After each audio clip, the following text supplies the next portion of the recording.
Have you ever felt that life is just too exhausting, that every morning you wake up with a heavy heart? The whole day is a cycle of work, responsibilities, worries. Yet there's still a sense of something missing, a little peace for yourself. You smile, but inside you feel empty. You try, but the harder you try, the more drained you become. You tell yourself to be strong, but sometimes you just want to let everything go and disappear for a few days. If you are feeling this way, pause for just a moment.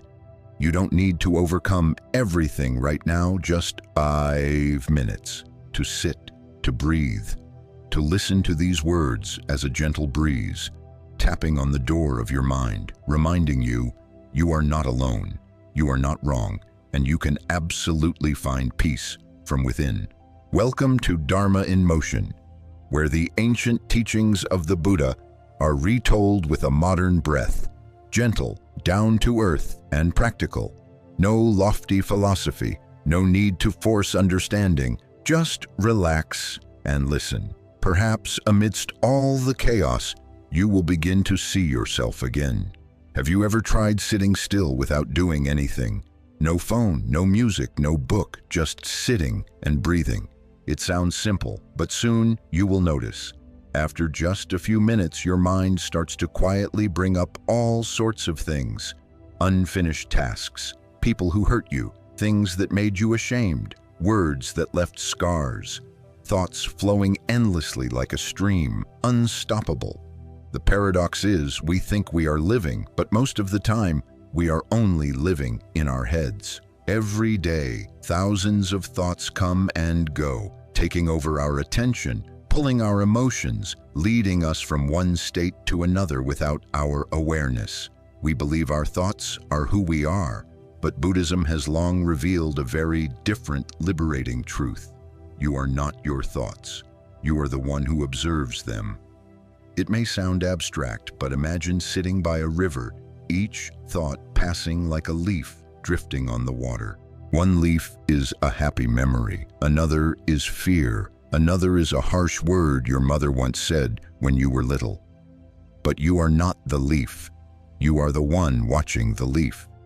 You can observe thoughts precisely because you are not them, just as you can see the moon because you are not the moon. And from this point, the path of mindfulness begins to unfold. When you see a thought arise and fade, you begin to step out of identification, the trap that makes us believe we are anger, worry, failure, or the past. No, you are not those things. You are the one who sees them. There is a story from the Tang dynasty. 2 monks were arguing in front of a temple. One said, "The wind is moving." The other countered, "No, the flag is moving." They argued back and forth, unable to decide. At that moment, a young man dressed simply walked by. He was Hui Neng, who later became the 6th patriarch of Zen. He smiled gently and said, "It is neither the wind nor the flag that moves. It is your minds that are moving." His words poured like cold water over a burning debate. The 2 monks froze, as if suddenly awakened from a dream. It's a short story, but if you pause and listen deeply, it could change the way you see life. We often think life makes us tired, others make us sad, circumstances make us suffer. But the truth is, it is our own minds that are moving, not the world. Think back to the last time someone said something that upset you. What was your first reaction? Maybe anger, maybe hurt, maybe silence with frustration inside.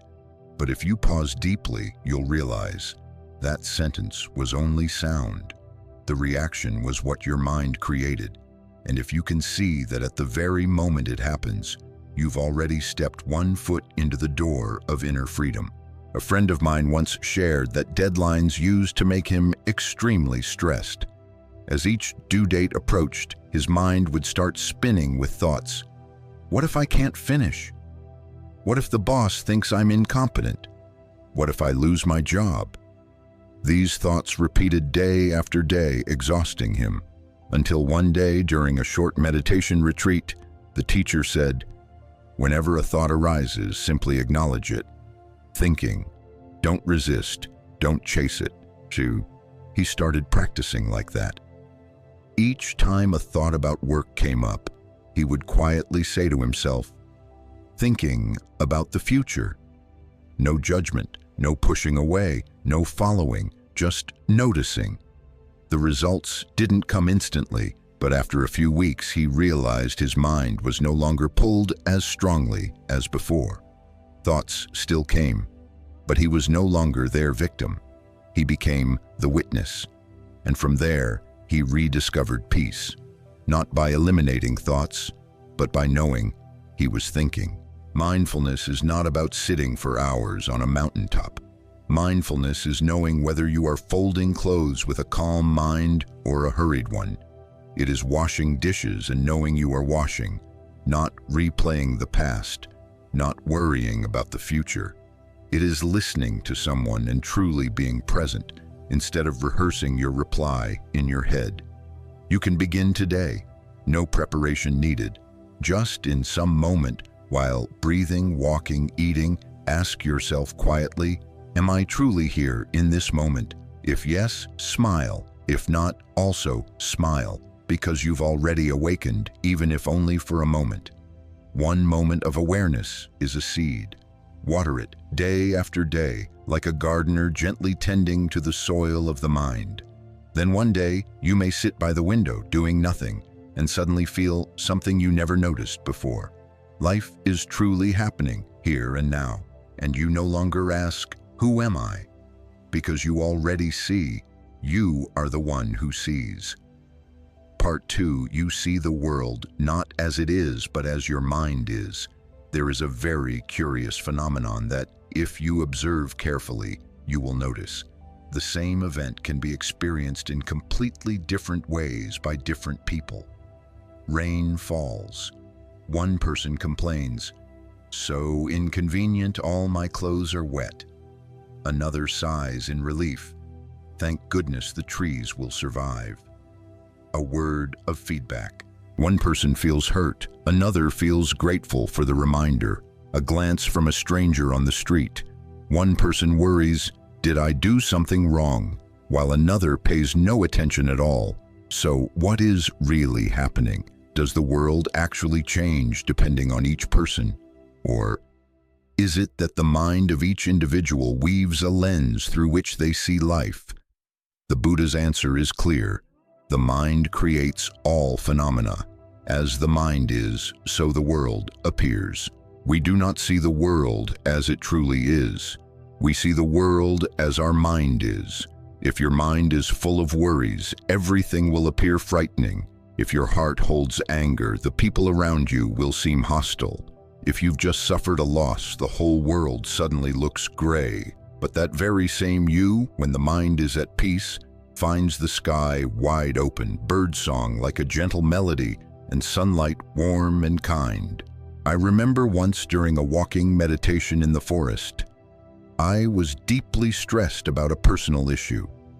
Even though nature was calm, birds singing, sunlight filtering through the leaves, I couldn't enjoy it.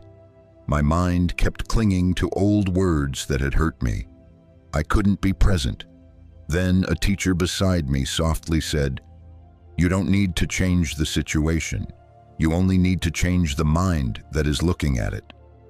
Those words were like a key. I stopped, took a deep breath, and instead of thinking, I simply observed my feelings. I let them be there, not resisting, not trying to fix anything. After a while, something remarkable happened. The tension softened. I was still walking the same path, but now the sunlight felt warm. The birds sounded like they were speaking to me. The leaves sparkled as if I was seeing them for the first time. I hadn't needed to change the world. I only needed to change the mind that was looking at it. There is a wonderful Zen story. A young student came to his teacher full of frustration. He said, "Master, why is it that when I meditate, my mind is still restless, still tangled? I cannot make it still." The teacher smiled, handed him a glass of clear water, and dropped in a handful of soil. "Stir it." The water immediately turned muddy. The teacher continued, "Now let it be." They both sat and watched. Slowly, the soil settled and the water became clear again. The teacher said, "Your mind is the same. Don't try to force it still. Just sit, observe, don't interfere, and it will clear by itself." In daily life, we usually react instead of observing. Someone says something unpleasant, we react. Something doesn't go our way, we react. We see imperfection, we react. Each reaction pulls the mind outward, letting the world control our inner state. But if you pause for just a second, only a second, you can choose. Choose to look inward and ask, what is the state of my mind that makes me see this in this way? A small question, but one that can transform your entire reality. A friend of mine, a single mother, once told me she often lost her temper with her child. Not because the child was bad, but because she was exhausted, under pressure, with no one to share her burdens. Each time her child spilled something or refused to sleep, she would scold. Then one day, she found her child quietly crying alone. At that moment, instead of blaming the child, she paused and asked herself, is it really my child, or is it my own stressed mind? That question made her cry. From that day on, she began practicing just 5 minutes of meditation daily. Not much, just enough to come back and recognize her own mind. And she shared that, miraculously, though her child still delayed bedtime, she no longer got angry so easily because she was now looking at her child with a different mind. If you want to try, here is a simple meditation practice. Meditation of observing the mind. Sit still, back straight, eyes gently closed. Inhale deeply, exhale slowly. Notice one prominent feeling within you right now. It could be tiredness, worry, sadness. Don't try to change it, just silently name it. Worrying, sad, like a gentle friend acknowledging the presence of a feeling. Then quietly ask, if my mind is like this, how does the world appear? Stay in that awareness for 3 to 5 minutes. You will see, reality is not fixed. It is the mind that decides how we live in it. My friend, the outer world may remain chaotic, not as we wish. But if you begin to return and take care of your mind, you will discover a miracle. The world itself starts to change because you are looking at it with new eyes, a new heart, and a steadier inner self. The world does not need to be perfect for you to be happy. All it takes is a mind that knows how to pause, listen, and smile.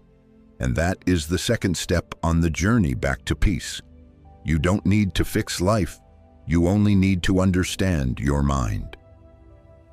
Part 3. Why do we suffer, even when we have everything? Have you ever asked yourself, why do I still feel suffering even though I lack nothing? A stable job, a complete family, food to eat every day, people to talk to, a place to return to, and yet there's something hollow inside, a quiet fatigue, a sense that you are living but not truly alive. If you've ever felt this way, you are not strange. You are experiencing something deeply human and very common in modern society, silent suffering. According to the Buddha's teaching, suffering does not arise only from deprivation. Suffering comes from attachment to the things we crave and to the fear of losing what we already have. Even when material life is abundant, if the mind is not nourished properly, we still suffer. This kind of suffering is not loud, not dramatic. It lies quietly inside, like a thin cloud, always dimming the sunlight of peace. A friend once told me, the more I have, the more I worry. When I have money, I fear losing it. When I have love, I fear betrayal. When I gain reputation, I fear gossip. Back when I had nothing, I only suffered from lack. Now that I have, I suffer from keeping. That statement is very true. It reveals a profound truth Buddhism pointed out thousands of years ago. The root of suffering is clinging, holding on to impermanent things as if they will stay with us forever. Imagine you are gripping a rope that is being pulled strongly on the other end. The tighter you hold, the more your hands hurt. But if you loosen your grip even a little, the pain eases. Life is the same. We suffer because we hold too tightly, to expectations, to loved ones, to self-image, to the past or future. A famous saying of the Buddha, "There is no path to happiness. Letting go is happiness." But you may wonder, if I let go of everything, does that mean I live indifferently, without feeling? The answer is no. Letting go in Buddhism does not mean being cold toward life. It means releasing the tight grip so that you can embrace life with open hands. You still love, but love without attachment. You still work, but not at the cost of your inner peace. You still live, but without letting external things bind you inside. There is a story about an old Zen master living alone in the mountains. One day, a thief broke into his hut, but there was nothing of value inside. Seeing the thief's disappointment, the master smiled. "You have come all this way, yet I have nothing to give you except the robe I am wearing." Then he took off his robe and offered it to the thief. Embarrassed, the thief left quietly. That night, sitting in the cold wind under a sky full of stars, the master whispered, "If only I could give him the moon tonight as well." This story may sound fanciful, but it illustrates something profound. When the heart is no longer bound by possessions or fame, you are so free that no one can take anything from you, because you hold on to nothing. On the contrary, the more you cling to, the more your mind must guard, fear, and defend. You become a prisoner of the very things you own. So how do we let go? Letting go is not something that happens in a single day. It is a practice, a journey that begins with awareness. Start with small things. When someone says something unpleasant, do you react? When a plan is canceled, do you feel upset? When expectations are not met, do you feel like a failure? Simply recognize, I am clinging to an expectation. I am resisting the present moment. I want things to go my way. That recognition is the first step of letting go. Here is a simple practice you can try today called meditation of release. Sit quietly, breathe in deeply, breathe out slowly. Imagine holding a heavy object in your hands, a stone representing your worries, stress, attachments. Inhale. Recognize what you are holding. I am afraid of losing my job. I am worried about the future. I am angry with a loved one. Exhale. Silently say, I put it down. You can imagine placing the stone on the ground. Do this for a few breaths. Perhaps you won't let go completely right away, but repetition will plant a seed of lightness in your heart. One of the Buddha's disciples once asked, "Master, can I live an ordinary life, yet have a free heart?" The Buddha replied, "Be like the lotus in the mud, touched by mud, yet not tainted by it. Live in the world, yet not be drowned by it." You do not need to retreat to the mountains or abandon everything. All that is needed is this. Within you, stop clutching as if things will last forever, for life is impermanent, and that is what makes life beautiful. Like a flower, precisely because we know it will wither, we treasure every time it blooms. Our loved ones, this moment, this life, fragile and therefore precious. If life feels too heavy right now, pause for a moment and ask yourself, what am I clinging to that makes me suffer like this? And if you dare to loosen your grip just a little, you may discover life doesn't need to change for you to be happy. Peace is already here, the moment your heart becomes lighter. Part 4. The present moment is the only door to freedom. Have you ever found yourself sitting in a beautiful cafe with a drink right in front of you, soft music playing around you, yet your mind is somewhere far away? Perhaps worrying about unfinished work from yesterday, perhaps anticipating a difficult conversation tonight, or maybe just a vague feeling of restlessness without any clear reason. The sad truth is this: the present moment, the only place where life is actually happening, is often forgotten. We often think freedom requires going somewhere far, having lots of time, money, or favorable conditions.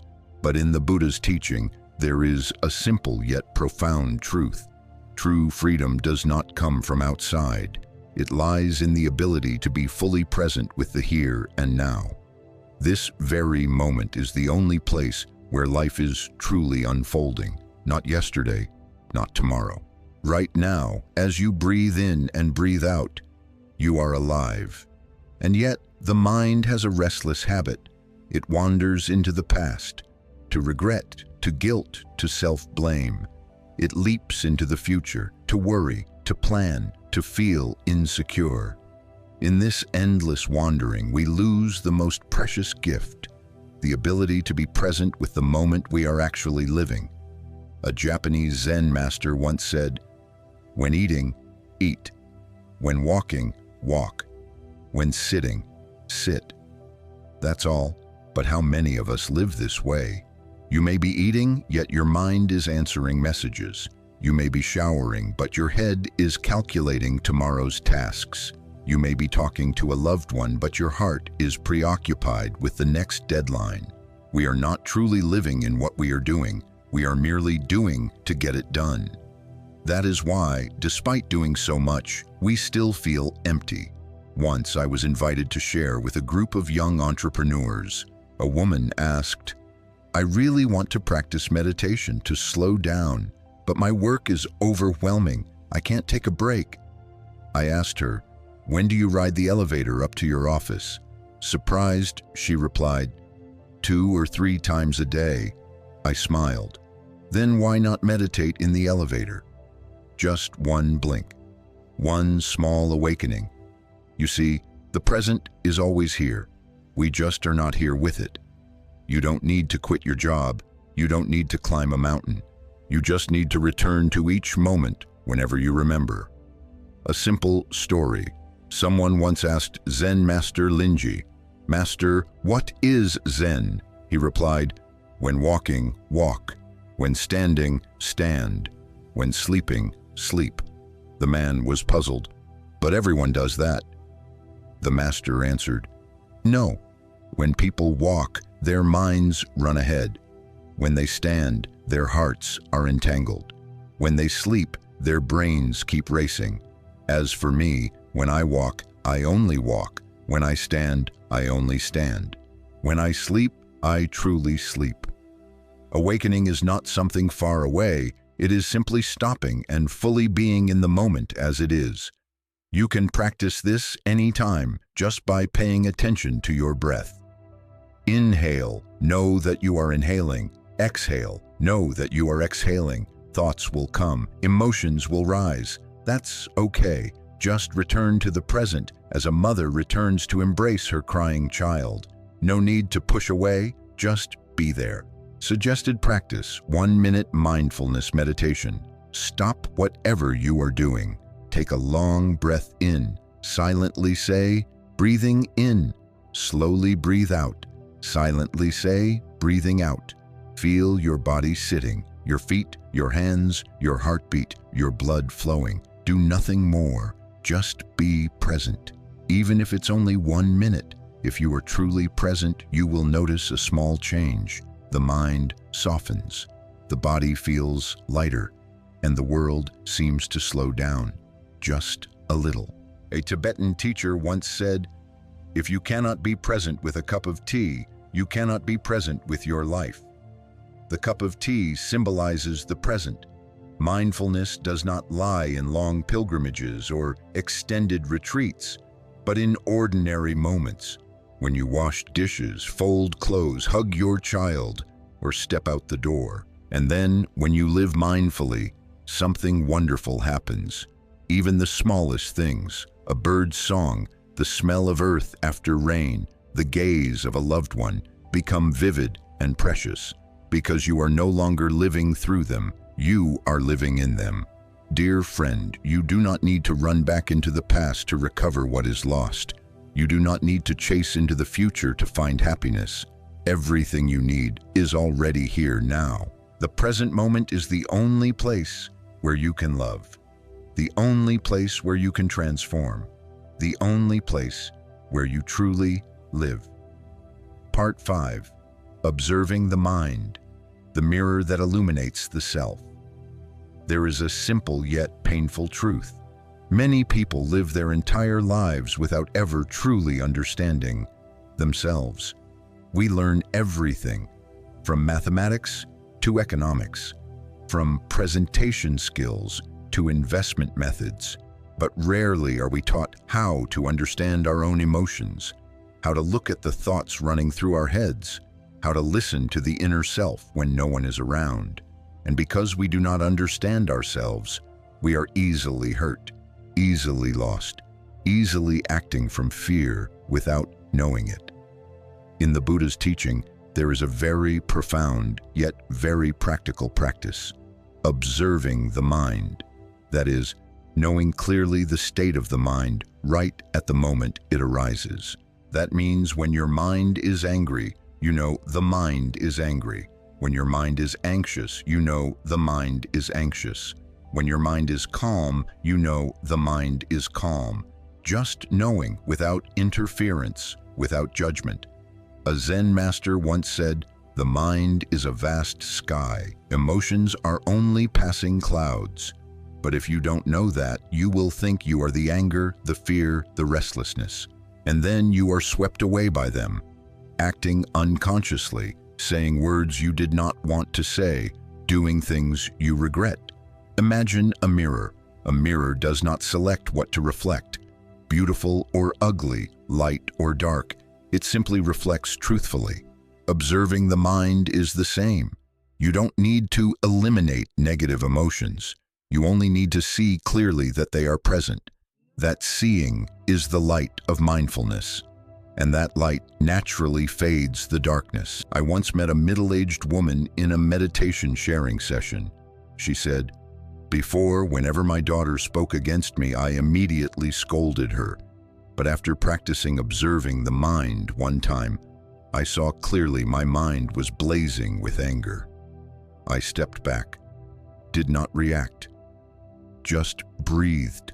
A moment later, the anger subsided. I realized I was not angry at my daughter. I was angry at myself because I felt I had failed as a mother."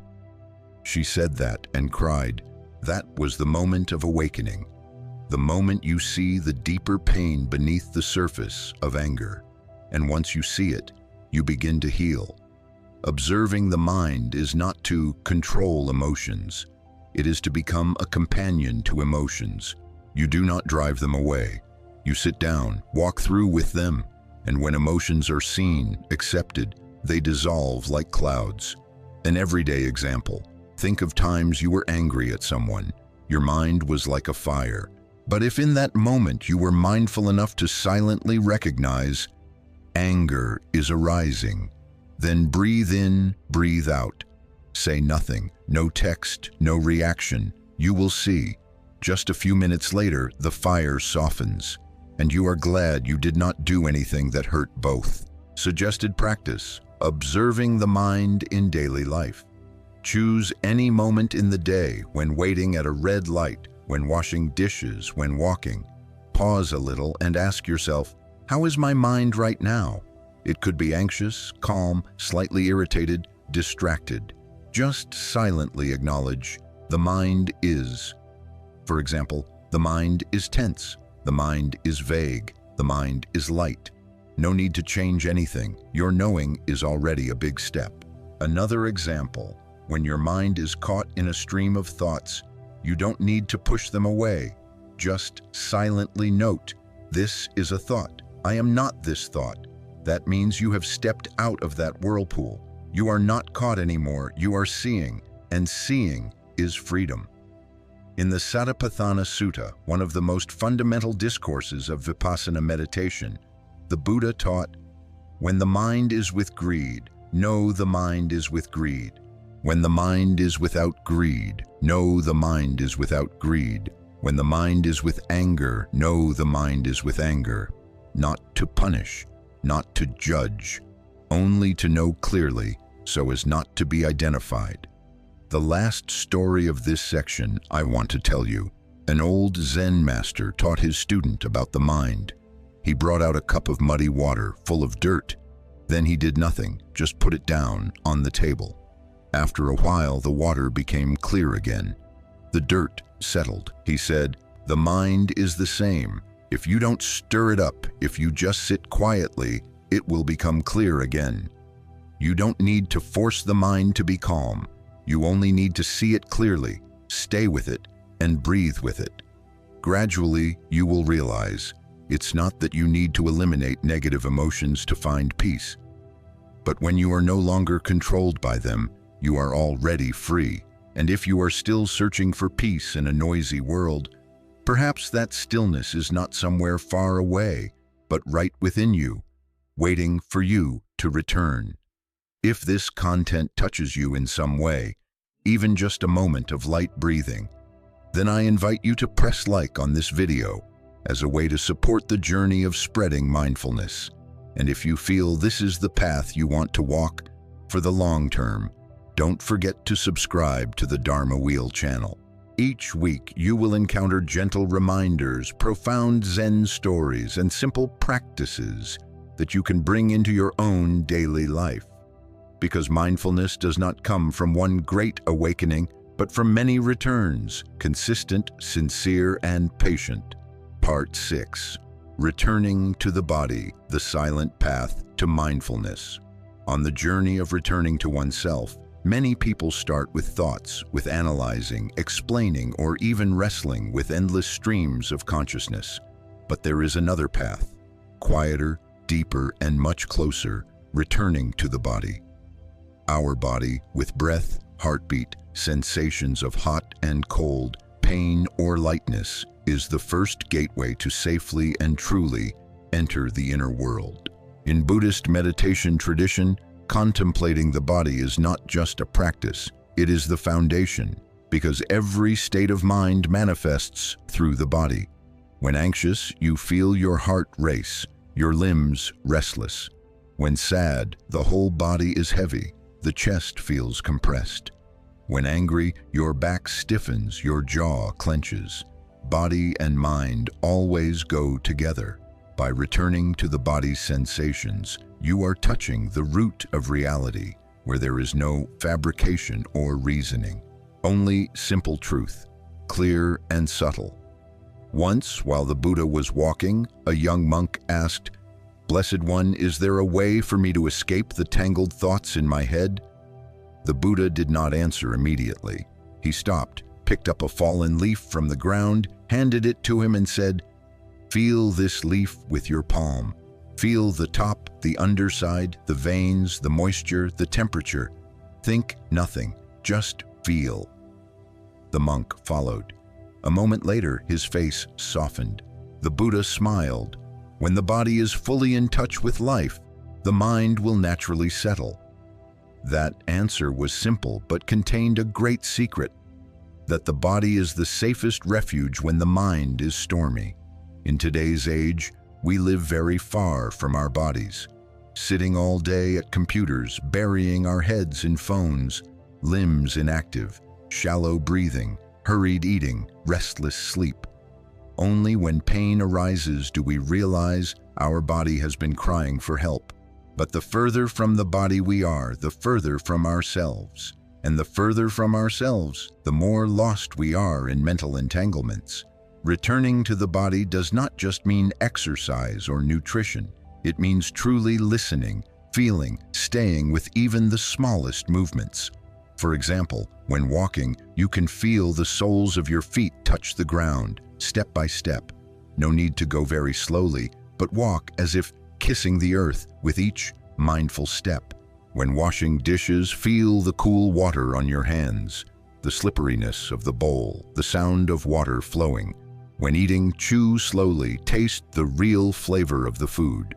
All those moments, if lived fully, become profound meditations. No bells or lotus postures needed. One of the most common body meditations is contemplating the body in the 4 postures: walking, standing, lying, sitting. In any posture, you can be mindful. For example, when standing at a red light, you don't need to take out your phone. Just stand still, relax your shoulders, feel the soles of your feet. Just a few seconds are enough for your mind to rest. When lying down before sleep, instead of scrolling your phone until your eyes ache, you can lie still. Bring awareness to your breath. Feel each part of the body relaxing. That gentle presence is a gift of healing.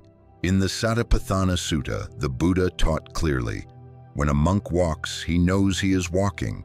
When he stands, he knows he is standing. When he lies down, he knows he is lying. When he sits, he knows he is sitting. Not walking while thinking of meetings, not lying down while worrying about unanswered messages, but knowing clearly the posture of the body, being with the body every moment. A little story tells, a layman came to Ajahn Chah and said, "Master, I don't have time to meditate like monks. I'm busy all the time." Ajahn Chah asked, "So what about when you go to the toilet?" The man was surprised. "Well, I just go, Master." Ajahn Chah smiled gently. "Then go like a Buddha." His meaning was, any action, no matter how small, can become a chance for mindfulness if we are fully present. The body is also the first place to show impermanence. Each day, millions of cells die. Skin wrinkles, hair grays, breath shortens. We cannot control that, but we can learn to accept and live peacefully with it. Observing the body is training for the greatest lesson, letting go of the illusion of control. We cannot keep the body forever healthy, without illness, without aging, but we can be with it, love it, and use it as a boat to cross to the shore of awakening. Suggested practice. Today, choose one simple activity to do in complete mindfulness. Washing your face, eating a meal, walking a few steps. No music, no phone, just you and the action. Feel every detail: temperature, pressure, movement, smell, sound. Then simply notice how you feel after doing it in mindfulness. You may find the mind calmer, the breath deeper, and a gentle smile arising without reason. Your body does not need to be perfect. It only needs your presence. When the body is accepted, the mind softens. When the body is listened to, the mind stops resisting. And in that harmony, mindfulness arises, light as mist, steady as roots, deep as the earth. Part 7. Touching Suffering with Mindfulness, the path that begins with truth. Throughout life, who among us has never suffered? Some suffer from loss, some from loneliness. Some are successful and wealthy, yet still feel empty inside. Some live simply and humbly, yet carry deep resentments from childhood. Suffering spares no one. It comes like darkness slipping through every crack, no matter how many walls you build outside. But the irony is, instead of facing suffering directly, most of us learn to avoid it. We do everything not to feel: shopping, eating, scrolling on phones, working until exhaustion, even keeping ourselves busy because we fear being still. Yet in the silence of night, when all noise subsides, we hear our hearts clearly. Old wounds, lingering doubts, nameless sorrows, because suffering cannot be hidden forever. It only softens when it is truly seen. The Buddha did not teach us to deny suffering. On the contrary, the very first teaching he shared after enlightenment was the Four Noble Truths. And the first truth is suffering, not to make us despair, but to help us recognize a simple yet forgotten reality, that life always comes with impermanence, dissatisfaction, and the impossibility of complete control. As long as we expect everything to go our way, we will suffer. As long as we cling to what is not lasting, we will suffer. As long as we resist change, we will suffer. But if we see this clearly, no longer trapped in illusions of how life should be, then suffering is no longer a sentence, but a teacher. In a Dharma talk, someone once asked Thich Nhat Hanh, "Do you ever suffer?" He smiled. "Of course, but I do not make suffering suffer." That answer startled many. Indeed, we cannot avoid physical pain, illness, aging, losing loved ones. But there is another layer of suffering from how we react to pain, called mental suffering. When you have back pain, you may feel the pure pain in your back. But if you complain, "Why am I sick? Why am I so miserable? I am useless," you are piling another layer of suffering on top of the original pain. That is suffering because of suffering, and most of life's suffering is like that. It comes from resisting what is happening instead of meeting it directly and gently. There is a story in a Zen monastery. A young monk was washing dishes and broke a precious bowl. He panicked, sat frozen, fearing punishment. A while later, his master came in, saw him distressed, and gently said, "The bowl is already broken, but you are still whole." That simple sentence was like light dissolving heavy clouds. Often we make things unbearably heavier simply because we forget. Suffering is real, but it is not the whole of who we are. Facing suffering does not mean drowning in it. It means seeing it as it is, a passing state, a part of life, needing no resistance, no escape, only presence and breath. Think back to the last time you felt sad. When sad, the mind shrinks, the body feels heavy, the head lowers, shoulders slump. But if in that moment you pause, place your hand on your chest and say to yourself, "I am sad, and that's okay." That single sentence is enough to soften the heart, because you have allowed suffering to be present, not to indulge in it, but to heal. Pain is like a child. If you abandon it, it cries louder. But if you sit down, hold it, simply be there, it calms down. And in that calming, you may see new life sprouting from the wound itself. A Zen master once said, "A practitioner is not someone without suffering, but someone who is no longer afraid of suffering." When you are no longer afraid, you don't need to hide, to pretend, or to act strong. You can cry truthfully. You can sit quietly with sadness without being devoured. You can witness others suffering without fearing contagion, because you know how to stay with emotions without drowning. That is true freedom. Freedom in the very flow of life, not by avoidance, but by surrendering resistance. Suggested practice for this part: next time you feel sad, angry, or any uncomfortable emotion, instead of reacting immediately, pause. Close your eyes. Place your hand on your chest or belly.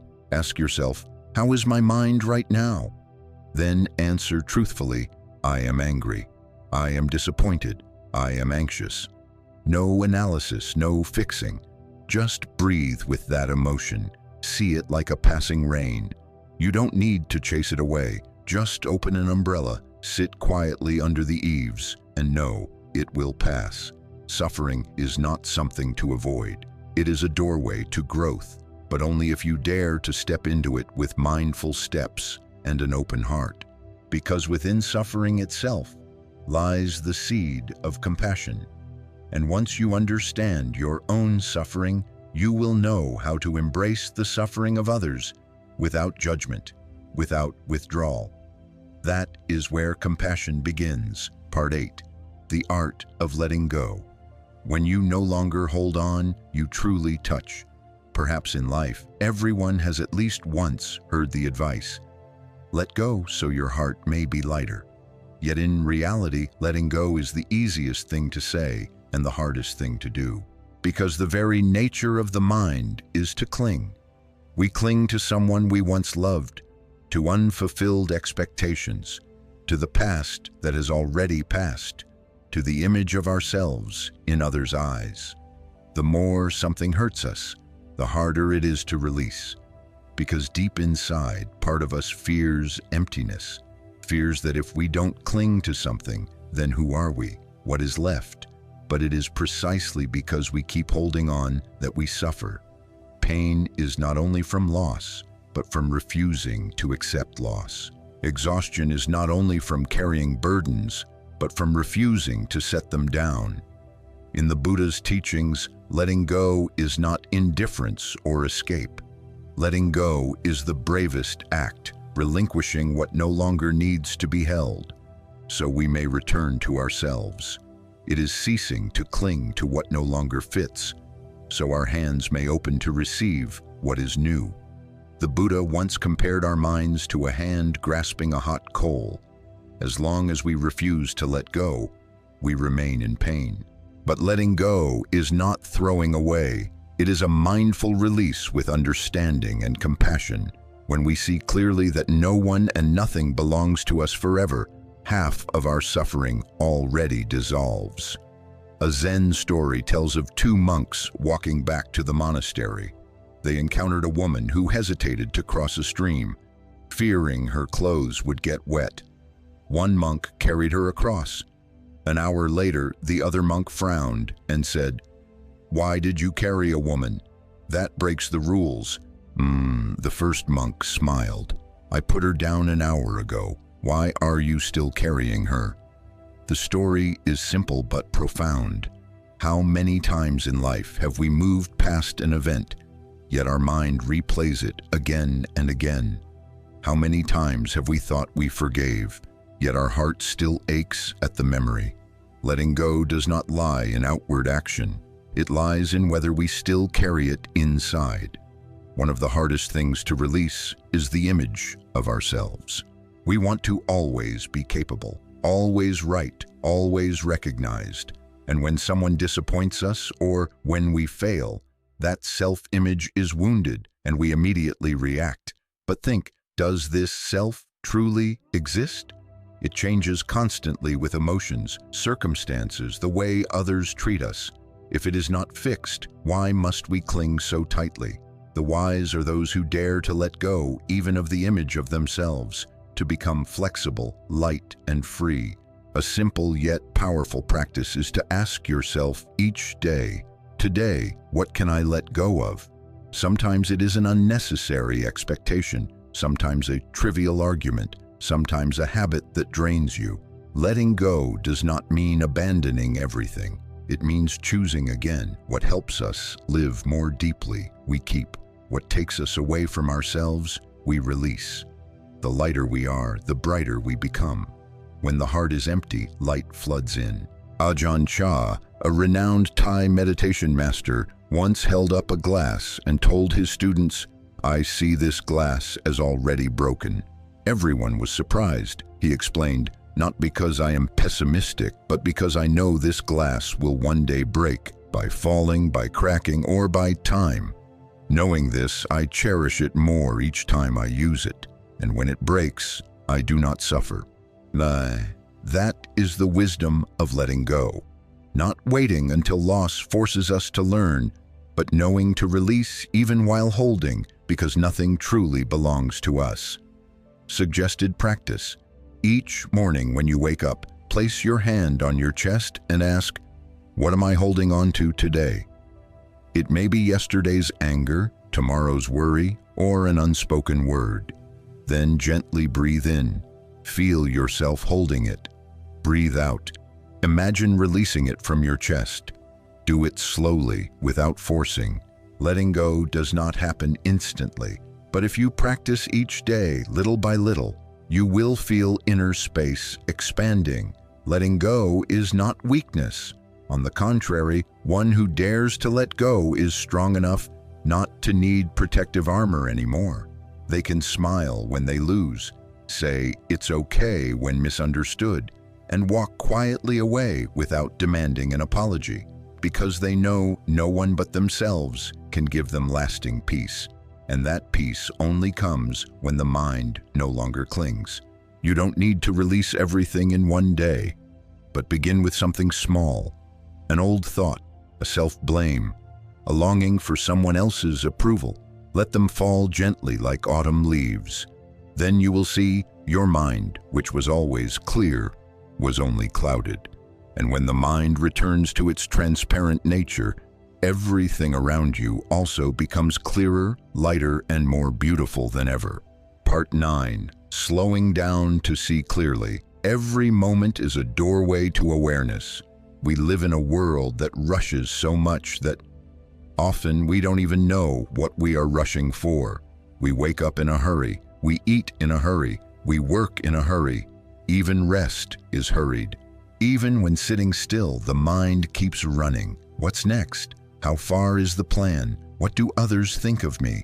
And so life passes by like a fast-forwarded film, images flashing by, emotions slipping past, and we are not truly present in our own lives. There's a saying, gentle yet deep. We are not living, we are only remembering old memories and imagining the future. And in between those two lies the present that we keep missing. Zen master Thich Nhat Hanh often taught about mindful steps. Each time you walk, walk as though you are kissing the earth with gratitude. There is no need to go anywhere, no need to be fast. Just step each step fully, as though this step is everything. When you do that, you will see the mind pause, and space within you opens up. Because the very moment you return to the body, you have escaped the illusions of the mind. The mind always wants to be elsewhere. The body is always here. When those two unite, that is presence, true living awareness. Once, someone asked a Zen master, "How many hours a day do you practice meditation?" The master replied, "I don't practice meditation, I live meditation." The man was confused. The master smiled gently.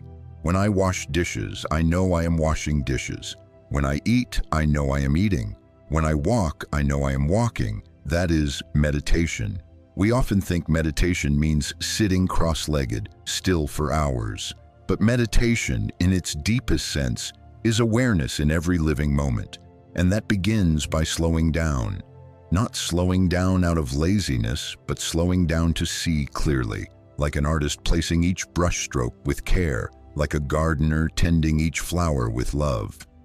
Life is a work of art, but if painted in haste, it becomes only chaotic strokes.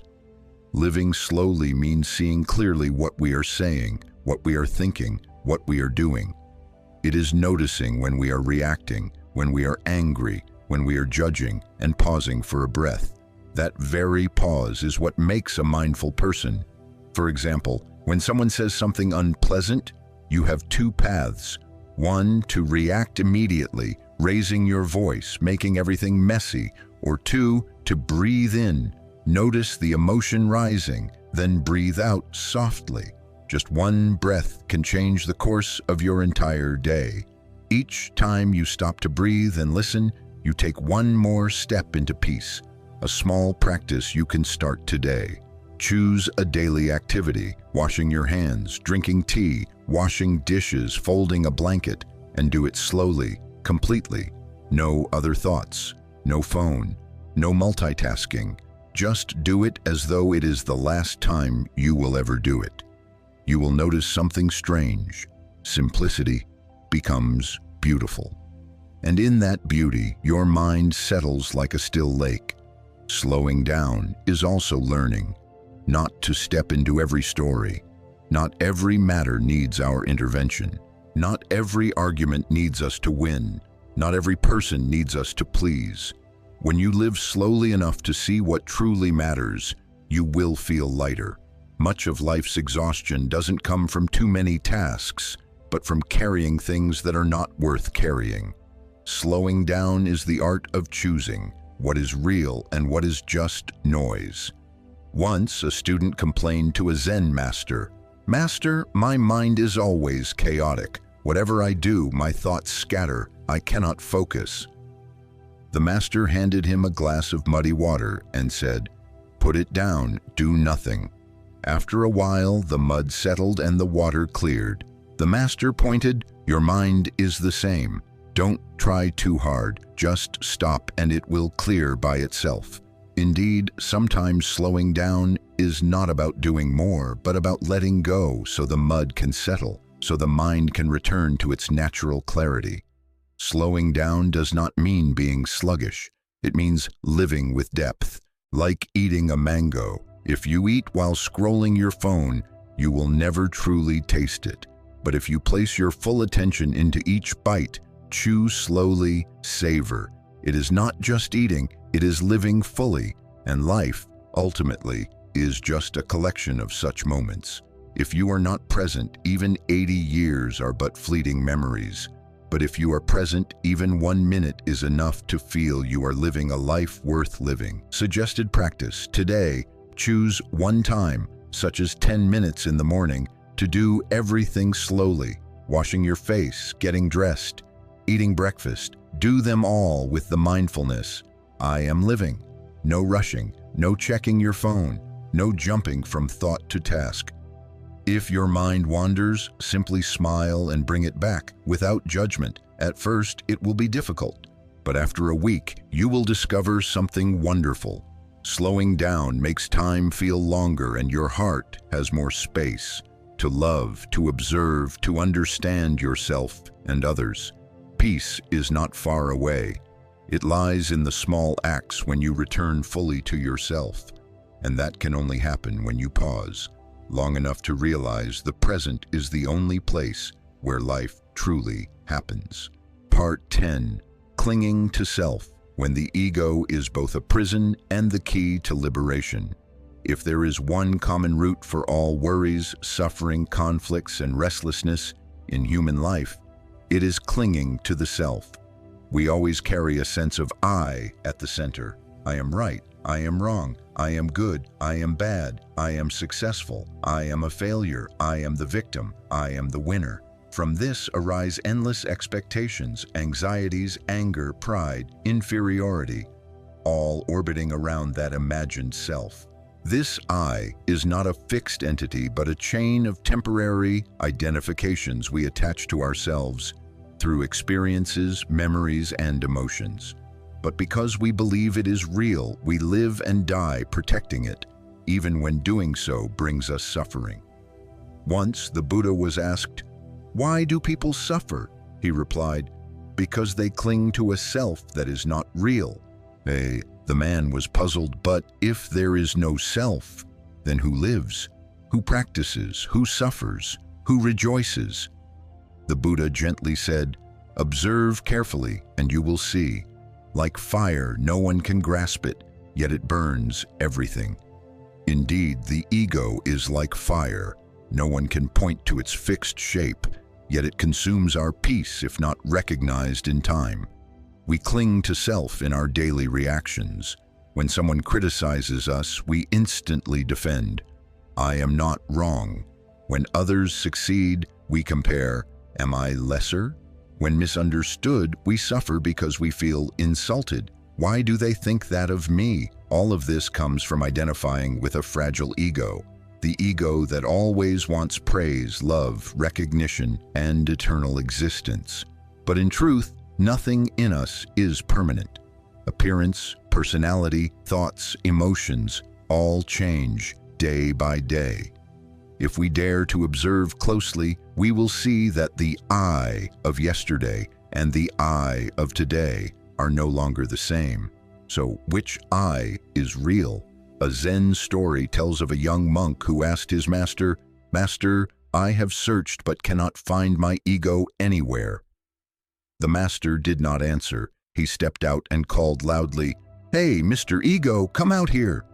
Of course, no one appeared. The master laughed. "See, it's nowhere, just an illusion." The young monk suddenly understood. From then on, he practiced living without clinging too tightly to self-image, not neglecting himself, but no longer seeing himself as the center of the universe. In meditation, there is a practice called contemplation of non-self, observing emotions, thoughts, and mental phenomena without identifying with them. For example, when you feel anger, don't say, "I am angry," but simply note, anger is arising. When you feel sadness, observe, sadness is present. By separating yourself from those states, you create space, and within that space, you are no longer controlled. You become the observer instead of the victim of emotions. Yet, letting go of ego does not mean erasing yourself, denying your individuality, or rejecting responsibility. On the contrary, one who is free from ego can see clearly who they are in each situation without needing to prove anything. They can admit mistakes without feeling inferior. They can succeed without arrogance. They can be criticized and still remain calm because they know praise or blame, gain or loss, all are waves on the surface. The true self, like water, remains deep and still beneath. A simple suggested practice. Whenever you feel hurt by someone's words, pause and ask, who is being hurt here? Which ego is being touched? Look directly. It may be the ego that wants recognition, the ego that fears abandonment, the ego that insists on being right. Name it, acknowledge it, then breathe in, breathe out, and gently let go. If you do this enough times, you will notice you are no longer as controlled by emotions. And even more wonderful, you will feel your heart more spacious, lighter, and more compassionate, for you see that others too are being tormented by their egos, just as you once were. Ego clinging is the root of suffering, but it is also the key to liberation. When you recognize it and are no longer ruled by it, you take your first steps on the path of freedom, and with each step you see there is no I that must be perfect, no I that must prove anything. There is only life unfolding, and you are simply part of its miraculous flow. Life does not demand you to be perfect. It only invites you to awaken little by little, in each disappointment, in each silence, and even in those moments when you feel lost. Perhaps that is the very turning point that opens a new journey. If what has been shared in this part has brought you understanding or even just a touch of warmth in your heart, please give the video a like as a gentle nod to yourself. And if you wish to continue nurturing that depth, you are warmly invited to subscribe to Dharma in Motion. Here, each video is not only a Dharma lesson, but also a tender reminder that you are still on the right path, if only you keep returning, keep listening, and keep walking with a peaceful heart. Part 11. The Power of Mindfulness. When you are truly present, suffering can no longer control you. In the modern world, we lack no conveniences, no information, no opportunities. Yet we lack something that seems so simple: presence. We eat while our mind is thinking about work. We talk with loved ones while our eyes are glued to the phone. We sit in nature while our head is still trapped in unresolved worries. This absence makes us live like shadows, automatic, rushed, skimming through everything without touching any real beauty. And from there, suffering silently arises, because when we are not truly present, we cannot understand ourselves, cannot understand others, and cannot heal. Mindfulness, in Sanskrit called sati, is not a complicated technique, nor is it an abstract concept. It is simply awareness, the capacity to fully recognize what is happening in the present moment, with pure observation, without judgment, without reaction. When drinking a sip of tea, we know we are drinking tea. When taking a step, we know we are walking. When feeling sad, we know we are sad, without trying to push it away, without identifying with it. Mindfulness brings us back to the living present, the only place where life truly happens. Once, the Buddha and his monks were walking across a field on alms round. He stopped and asked the monks to remain silent and simply focus on their steps. A young monk wondered, "Blessed One, just walking and doing nothing, is there any benefit?" The Buddha smiled. When you walk in mindfulness, you are touching the Dharma. Every step is a living Dharma teaching. Every breath is a bell of awakening. From then on, the monks walked with steadiness and wholeness, not letting time pass meaninglessly. In daily life, we can bring mindfulness into every small action.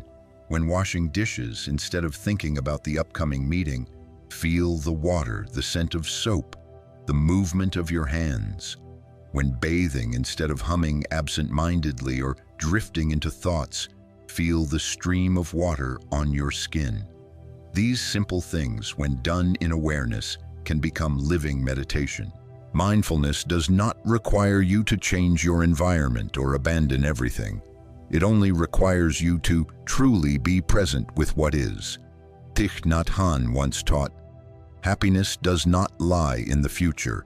Happiness can only exist in the present moment. If you miss the present moment, you have already lost happiness."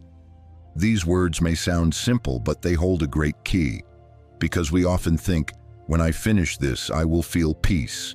When I achieve that goal, I will be happy. But life does not wait for you to stop to grant happiness.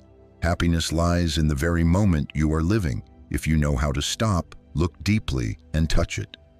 Mindfulness practice helps you realize the truth about your body and mind. When a strong emotion arises, anger, fear, jealousy, instead of reacting out of habit, you can stop, recognize, and embrace it. Mindfulness is like a light, shining into every darkness within. When there is light, fear disappears. For example, when you notice your mind is anxious, instead of suppressing or running away, you breathe in, acknowledging anxiety is present. You breathe out, smiling gently. You are no longer the victim of emotion. You are the one holding it with presence. One of the simplest practices is breath meditation. Just sit quietly for a few minutes each day, close your eyes, and bring full attention to the breath. No need to adjust.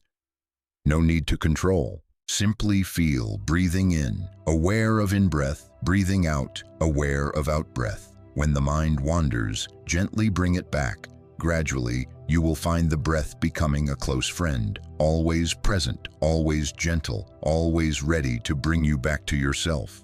The breath is the red thread connecting you to the present. Another practice you can try. Set your phone alarm at 3 random times in the day, each time as a reminder. Are you truly present? Just pausing for a few seconds, sensing your body, breath, and state of mind is enough to return to your center. These small pauses, if maintained, can create a revolution in your inner life. Mindfulness also helps you live more deeply with others. When conversing, truly listen, without judgment, without thinking of your reply. When you listen to someone with presence, you are healing. The other person feels it, and you too feel truly connected. Life does not need long conversations, but it does need real encounters, where soul touches soul. There is something wondrous. The more you live in mindfulness, the more you perceive the subtle beauty of the world around you. A falling petal, a bird's morning song, sunlight filtering through leaves, all become miraculous Dharma teachings. You no longer need to travel far, nor do anything special to feel peace, because you have come home. And the very place where you stand is the Pure Land. Mindfulness is the path. It is the return. It is the inner light. And once you live with mindfulness, every step becomes a ritual. Every action becomes meditation. Every word becomes a wholesome seed. It is not just practice. It is an art of living. And that art anyone can begin from this very moment. Part 12. Impermanence. When you let go, you truly begin to live. Perhaps among all the teachings that Buddhism has given us, impermanence is one of the simplest truths, and at the same time, one of the hardest to accept. Simple, because everyone can see it. Flowers bloom and then wither. People are born and then pass away.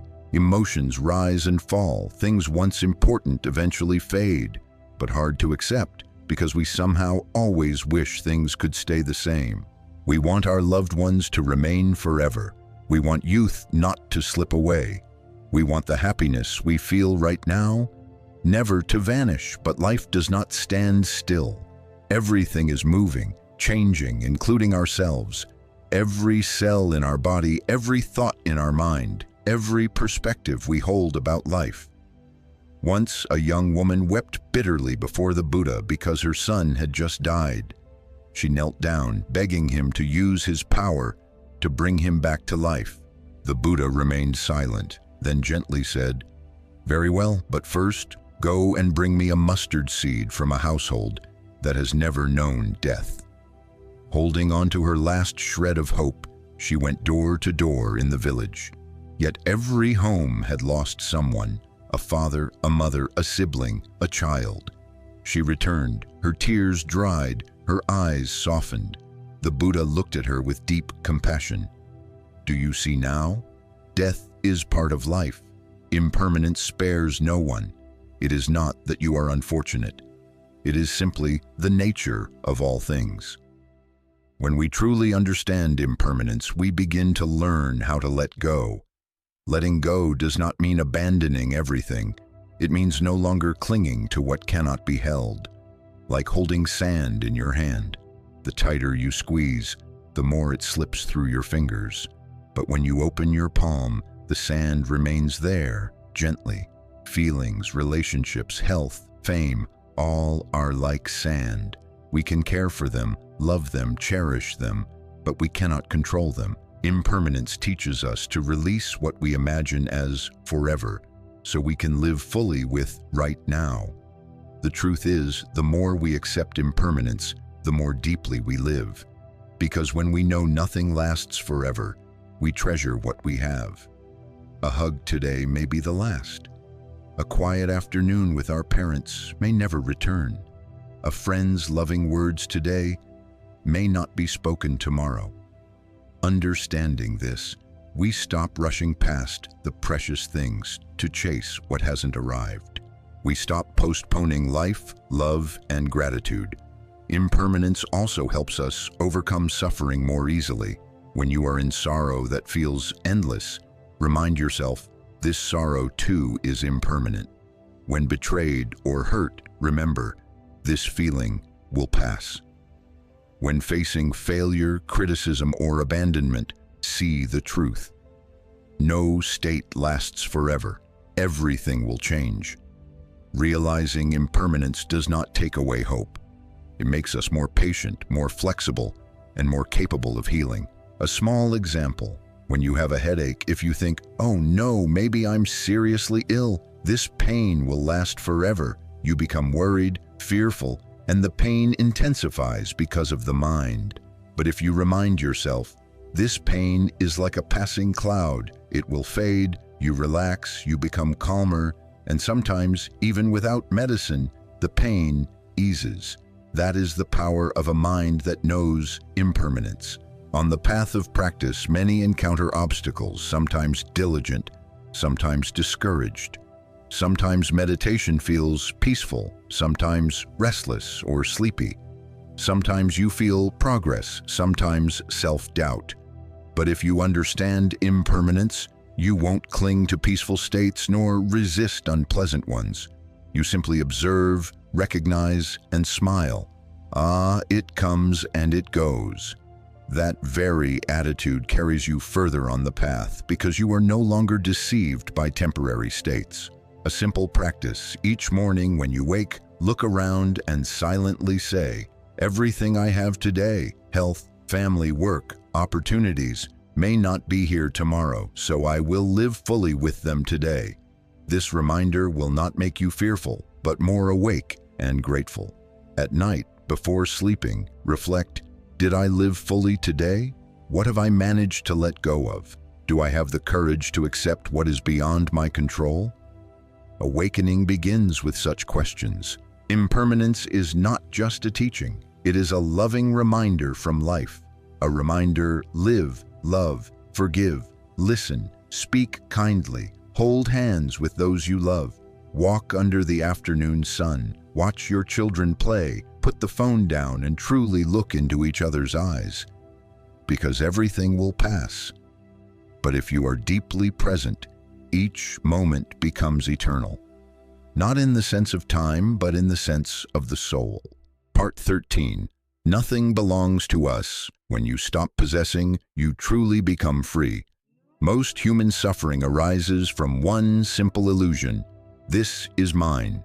We call the house my house, the lover my partner. Success, reputation, beauty, health, even pain, all are labeled mine. From that illusion arise attachment, clinging, control, and then fear of loss, worry, jealousy, and resentment. But the truth is, in this world, nothing really belongs to us. Everything only comes for a while, like a passing breeze. We are merely travelers, temporarily borrowing something to learn a certain lesson, and then we must return it, sooner or later. The Buddha once said, "All phenomena are without self." That means nothing has a separate entity. Nothing exists independently. Nothing belongs wholly to anyone. Everything is the coming together of conditions. When conditions are sufficient, something arises. When conditions disperse, it disappears. Like a flower, there is no independent flower, but rather the convergence of earth, water, sunlight, air, time, and care. Without one of these factors, the flower cannot exist. And when those conditions end, the flower withers, not as a loss, but as a transformation. Yet we constantly want things to remain still, to serve the false sense of security of the ego. We want our loved one to always love us as at the beginning. We want fame to last forever. We want money in the bank never to decrease. We want our children to follow our expectations. But the world does not operate according to personal wishes. It operates according to conditions. And each time we stubbornly cling to something that can never belong to us permanently, we imprison ourselves in suffering. A Zen story tells of a young seeker who came to study with a master. He carried a huge bag filled with books, pens, and notebooks. As soon as he sat down, he eagerly explained why he had come, what he had studied, what else he wanted to know.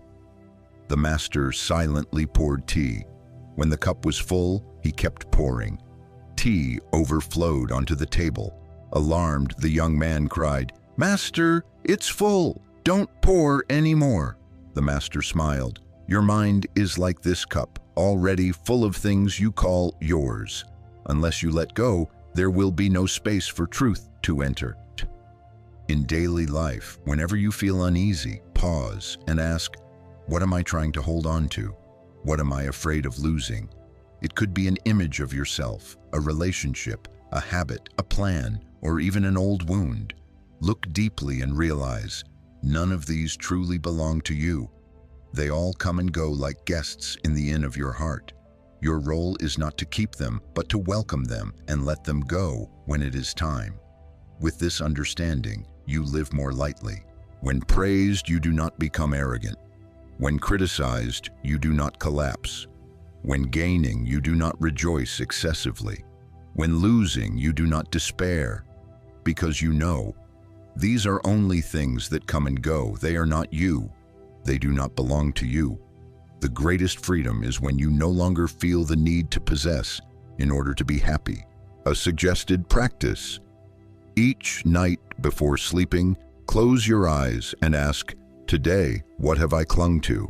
Am I holding on to something unnecessary? You may discover that you felt sad all day just because of one unanswered message or a word that didn't please you. Then you smile. Ah, just a small condition, not mine. Inhale deeply, exhale, let go. The interesting thing is, when you truly let go, everything may come to you more naturally. Love becomes deeper when it is not bound. Success arrives more easily when it is not forced. And happiness no longer depends on having, but rests in the ability to not need to have and still feel enough. This is not abandoning life. It is living freely, deeply, and more fully within it. A flower does not own its fragrance. It simply radiates, and anyone who comes near receives it.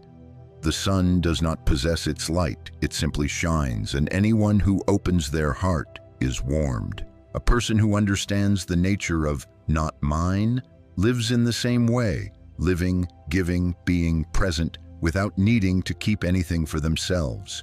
And precisely then, they become the richest of all. Part 14, emptiness is not frightening. It is the deep freedom you are searching for. Many people panic when they hear the word emptiness. In modern society, where we are taught to always be full, to succeed, to stay busy, a state of nothingness, a gap, a pause, is seen as dangerous. We fear loneliness, fear being unnoticed, fear having no goals, fear an idle afternoon. So we keep stuffing our lives with things: work, friends, news, plans, social media, self-improvement goals. The more we cram in, the more we believe this is living. But have you ever stopped to ask yourself, if all of that were taken away, what would remain? Zen master Suzuki Roshi once said something strange yet profound. In the beginner's mind, there are many possibilities. In the expert's mind, there are few. This means that in the uncluttered emptiness, there is space for the new to arise. But in a mind crowded with preconceptions, expectations, and endless to-do lists, there is no room left to truly listen to anything deep. Emptiness is not a lack. It is a state of clarity, openness, and freedom. Imagine sitting by a still lake, no waves, no wind, no noise. In that moment, you do not need to do anything, just sit. You can feel stillness entering every breath, every contour of your mind. No hurry, no expectations, no pressure, just presence. That state, if you have ever touched it, does not make you feel lacking. On the contrary, it makes you feel more whole than ever. This is the essence of emptiness in Zen. The Buddha taught, when the mind does not cling to anything, that is nirvana. Liberation is not about gaining something more. It is about no longer being bound by anything at all. The empty mind is not empty in the sense of nothingness. It is empty of greed, anger, delusion, and the false identifications with me and mine. And when you are empty, you can receive life as it truly is, not through the filter of the ego. One of the greatest misunderstandings is to think emptiness equals sadness or meaninglessness. In truth, only when you stop stuffing your life with distractions to escape inner fear do you finally have a chance to look deeply within. Many people spend their whole lives chasing goal after goal, only to find at the end that they feel empty. That emptiness does not come from outside. It comes from within, because they never stop to ask, what do I truly want? Who am I beneath all these roles I carry? Take a simple example. When cleaning a room, the first thing you must do is remove excess. The fewer things, the more spacious the room becomes. The mind is the same. The fewer attachments, judgments, and desires, the more room there is for peace to appear. This is why in Zen, people do not try to add to the mind. They simply sit, let go, become empty, and allow truth to reveal itself from within.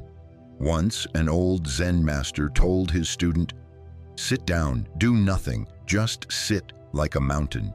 Do not chase after thoughts and do not resist them. Let everything pass through your mind like the wind blowing through the forest. When you no longer hold on to anything, you will see that you are that very space." At first, the student was confused. He thought practice meant attaining something, but over time he began to taste the flavor of emptiness, a cool emptiness that soothed his heart, slowed down life, and made the smallest things in his day precious. A practice you can try. Each day set aside 5 minutes to do nothing. No phone, no book, no goals. Just sit, listen to your breath. Listen to the sound of the fan, the birds, the hum of life. At first, boredom will appear. Stay with it. Gradually, you will discover an inner space, not noisy, not strained. And right there, you will begin to truly live. A friend once told me, "I only feel truly happy when I have nothing in my hands. No expectations, no burdens, no effort to please anyone. Just me and that moment." I smiled and said, then you have touched what the masters call full emptiness. Indeed, within that emptiness lies everything: peace, freedom, and joy. Living in modern society does not require you to abandon work or retreat to the mountains to experience emptiness. You can begin with small gaps: an afternoon doing nothing, a walk without a podcast, a moment watching clouds drift by without thinking of deadlines. These small spaces, if nurtured, become vast inner landscapes where you rediscover yourself. Emptiness is not frightening. What is frightening is living a whole life stuffed full. Without knowing, you are lost. Emptiness is not nothingness. It is the cloudless sky, the still water, the formless wind, yet it refreshes beyond words. And perhaps the greatest freedom is when you no longer strive to be someone, to have something, to prove anything, but simply live lightly. Part 15. You are not your thoughts. You are the silent observer. Have you ever asked yourself, if I am not what I think, then who am I? The question may sound philosophical, but it is the root of all right understanding of the self. Most of the time, we identify with our stream of thoughts. I am sad. I am angry at that person. I am worried about tomorrow. I am a failure. But if you pause and look deeply, you will realize there is something within you that sees those thoughts, that knows clearly you are sad, angry, or worried. That knowing presence, that is who you truly are. Imagine a river. Each thought is like a leaf floating on the surface. Sometimes it is a leaf of worry, sometimes of joy, sometimes of anger or regret. But the water of the river is not the leaves. It only carries them along. And if you look closely, you are not those leaves. You are the water, the vast space beneath. When you live as a leaf, you are carried away by the current of life. But when you live as the water, you begin to taste freedom. A simple example: when you feel angry, most of us say, I am angry. But if you stop and gently say to yourself, I see anger arising, something subtle yet powerful happens. With just a little mindfulness, you are no longer the anger itself. You are the one who sees it, and that distance is freedom. When you see a wave, you are no longer only that wave. You are the ocean beneath it. In Zen, this is called mindful awareness, the ability to know without being swept away, to know without interfering, to know without judgment. Like sitting by the sea and watching the waves, you do nothing, you just see. The mind is the same. Millions of thoughts rise and fall each day. You cannot stop thinking by force, but you can stop clinging by returning to the knower within. The Buddha did not teach us to fight thoughts. He only taught us to see them clearly. Once, someone asked, Lord, my mind is so full of distractions, I cannot control it. The Buddha replied, like a person standing on the riverbank, watching the water flow, neither chasing nor stopping it, just seeing, and it will pass on. Meditation is like that, not chasing the stream, but becoming the silent watcher on the bank, still and luminous. Try a simple practice. When a strong emotion arises, anger, sadness, worry, instead of reacting immediately, pause for 5 seconds. Place your hand on your chest, breathe slowly, and whisper to yourself, there is anger arising in me. I see it. Do nothing more. Just look. When you do this, a space opens, and within that space you have the power to choose instead of being driven. That is where strength lies. Observation is the foundation of freedom. A person who never observes themselves lives in darkness. They react out of habit, speak from emotion, act from unconscious programming. But when you begin to observe, the light turns on. You see old patterns. You recognize wounds not yet healed. You uncover the outdated labels you have placed on yourself. I am weak. I must succeed. I am not worthy. And when you see them, they begin to dissolve. Just like a dusty room. If you never switch on the light, you can never truly clean it. But if you switch on even a little light, you see where the dust is, and you begin to clear it. Observation is that light. And the true I is not the one who is angry, worried, or thinking, but the one who turns on the light and sees everything clearly. In the Dhammapada, the Buddha taught, "The mind is the forerunner of all states. The mind leads, the mind creates. When the mind is fused with illusions, it drags you everywhere, from memory to imagination, from joy to suffering. But when the mind returns to itself, becoming the knower, everything becomes clear. You are no longer trapped in emotions. You can be sad and still be at peace. You can be angry and still not speak words that wound. You can be afraid and still take a step forward." Someone once asked Ajahn Chah, "How do I stop my mind from being restless?" He smiled and said, "You don't need to make the mind stop being restless. Just know that it is restless. The one who knows is already not restless." That answer opened a wide door. You don't need to fix everything inside you. You only need to see clearly, and that seeing itself is healing. You are not what you think. You are the space in which thoughts arise. You are not your emotions. You are the vast sky in which clouds drift by. When you realize this, not only intellectually, but experientially, you begin to live with a new kind of peace. A peace not dependent on circumstances, not taken away by praise or blame, not shaken by gain or loss. That is the deepest freedom and the greatest gift you can give yourself. And if you have ever hurt, stumbled, or doubted yourself, please know you are not alone. Everyone on this path carries within them an unanswered question, an unhealed wound. But as long as you can be gentle with yourself, patient enough not to give up, the light will slowly return, not dazzling but steady, enduring like warmth from within. If this sharing has softened your heart, please leave a like to nurture that energy to grow. And if you feel the companionship through each episode of the podcast, don't hesitate to subscribe to Dharma in Motion. Here you will always find simple yet profound reflections, like a gentle pause amid life's rush, to return, to listen, and to heal. Part 16, Letting Go Without Giving Up, the Art of Flowing with Life. Have you ever felt exhausted from trying to force everything to go your way? Maybe it was a work project that didn't go as planned, a relationship that went nowhere, or even just a day full of disappointments. We often react by trying to control more, thinking harder, worrying more, acting faster, as if, unless we do something immediately, everything will collapse.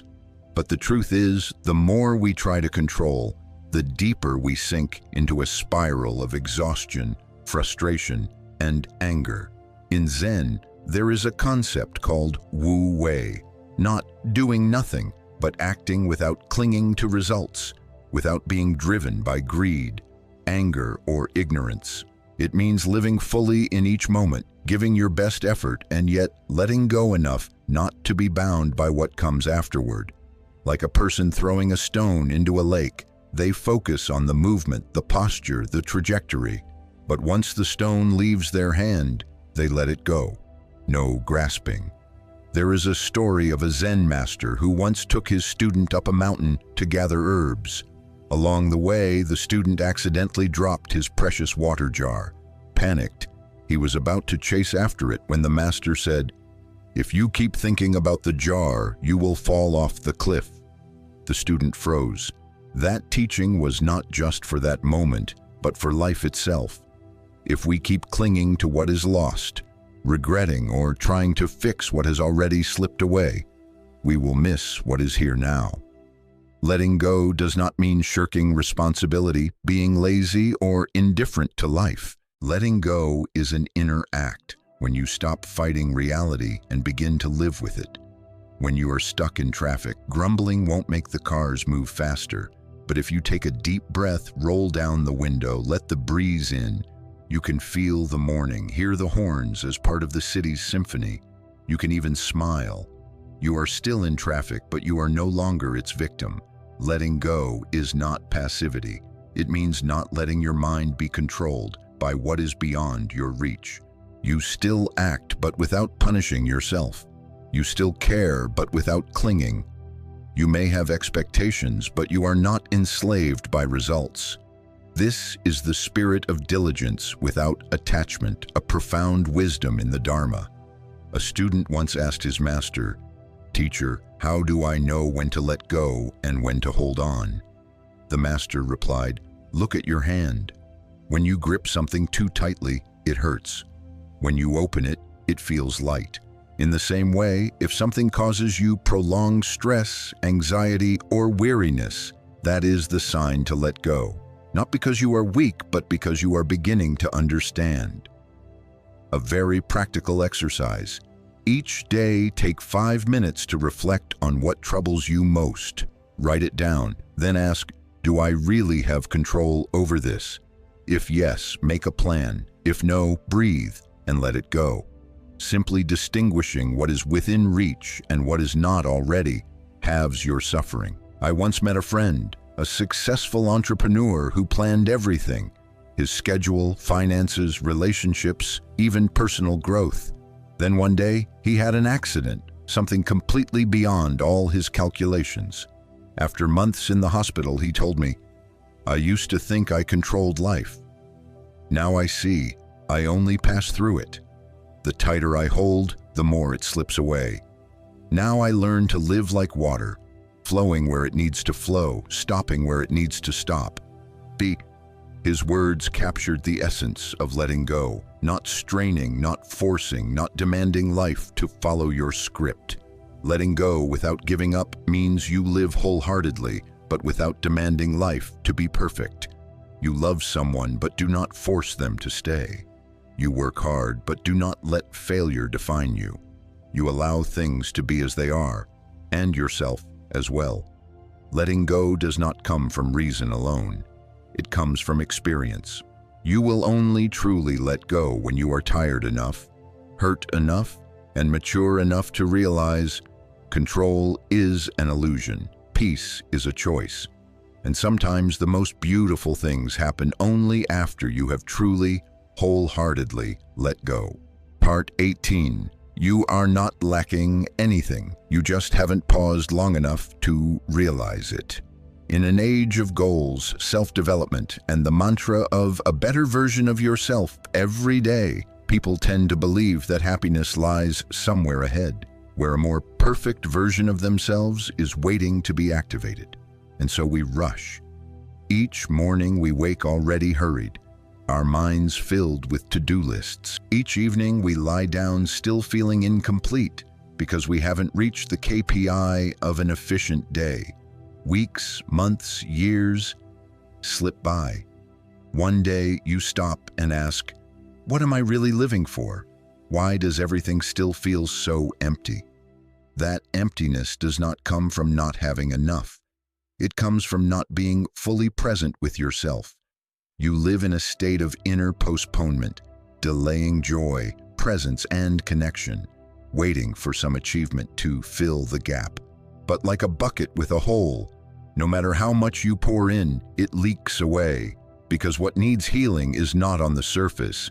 It is the absence of mindfulness. Happiness doesn't come from what you add, but from what you release. A Zen master once said, "The poor person is not the one who has little, but the one who always feels lacking." Conversely, the truly wealthy person is the one who can sit alone, doing nothing, achieving nothing, and still feel complete. Have you ever seen a child playing with a dry leaf, laughing for hours? Or an old man sitting on a bench, smiling just by watching people pass by? It's not because they have much, but because their hearts are fully present. They are not pulled away by what's next. They are here, and that is enough. In Buddhism, there is a beautiful word, samtusti, meaning contentment in this very moment. It is not careless satisfaction, nor complacency with mediocrity. It is experiencing life as a gift. It is seeing each breath as a miracle. It is gratitude for being here, seeing, feeling. When you live with such a heart, emptiness disappears, not because you gained more, but because you returned to the wholeness already within you. A friend of mine, once a senior executive in a large corporation, confided, "I had everything, position, house, car, money, but one night, lying in a 5-star hotel in Europe after signing a big contract, I suddenly cried. I didn't know why. I just felt an uncanny emptiness." Later, he resigned. He began a meditation journey. He said, "The first time I sat for 15 minutes, it felt like time stopped. No emails, no calls, no one needing me, just breath and me. And for the first time, I felt truly alive." His story is clear proof. Emptiness is not about lacking, it's about disconnection from oneself. A simple practice. Each morning before turning on your phone, sit quietly for 3 minutes. Close your eyes, breathe slowly, place your hand on your heart and ask, "What do I truly need today?" Not a task list, not an expectation, but what would let you live this day fully? Maybe it's spaciousness, a hug, an afternoon without deadlines, a cup of tea sipped slowly. Let your day be shaped by listening, not by pressure. An old story tells of a man searching for peace. He heard of a Zen master living on a mountain who could show anyone the way to liberation. After days of climbing, hungry and weary, he finally arrived. He asked the master, "Master, please show me the path to peace." The master looked at him, smiled, and asked, "Do you hear the birds singing?" The man nodded. "Then your path begins there." Surprised, he asked, "Is that all?" The master replied, "The birds have always sung, the leaves have always rustled. Peace is nowhere else. You simply haven't been here to listen." You don't need to change the world to rediscover your wholeness. You only need to pause long enough, turn inward, and realize everything you've been searching for is already here, in each moment, in each breath, in life itself, flowing silently, drop by drop, second by second. And when you are truly present, that emptiness, that hole you once feared, suddenly becomes a still, refreshing space. Not absence, but return. Part 19. You are not alone. You just haven't learned to be a friend to yourself. In a world where it takes only a few seconds to send a message, post a status, or start a video call from anywhere, one would think people should feel more connected than ever. Yet never before has the feeling of loneliness been so pervasive. Some live in bustling cities, commuting to work by day, going out for coffee by night, with thousands of followers on social media, yet feel empty inside. Others wake up in a comfortable home filled with every convenience, but the first thought in their mind is, "No one really understands me." The truth is, you are not truly alone. You just haven't learned how to befriend yourself. From childhood, we were taught how to please others, how to impress, how to be useful. But rarely were we taught how to simply sit with ourselves. No phone, no music, no task to do. Just yourself, bare, raw, silent. And so, whenever a moment of emptiness arises, we rush to fill it. Open YouTube, scroll Facebook, call someone, do something, anything, just to avoid facing ourselves. The Buddha taught, the one who knows how to live alone is the freest of all. But living alone here does not mean isolation or withdrawal from the world. It is an inner state. You no longer need anyone to fill you because you are no longer empty. You can be alone and still feel whole, complete, connected, not with others, but with the very life flowing through every cell of your being. A simple example. One person goes to the beach, sits alone, listens to the waves, looks at the sky, and feels profound peace. Another goes to the same beach, but spends the time scrolling their phone, taking photos, sighing, "This is boring." The difference is not in the place, but in the ability to be present. The first is truly living. The second is merely running from loneliness by staying busy.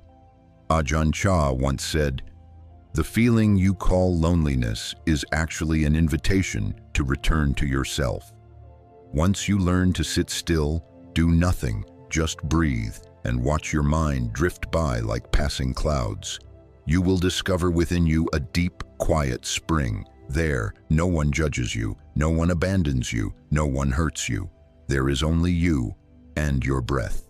You can try a simple practice. Each day, set aside 10 minutes to do nothing. No phone, no books, no music, not even formal meditation. Just sit by a window, on a balcony, or in a park, and allow yourself to be. Observe yourself as if meeting an old friend after a long time.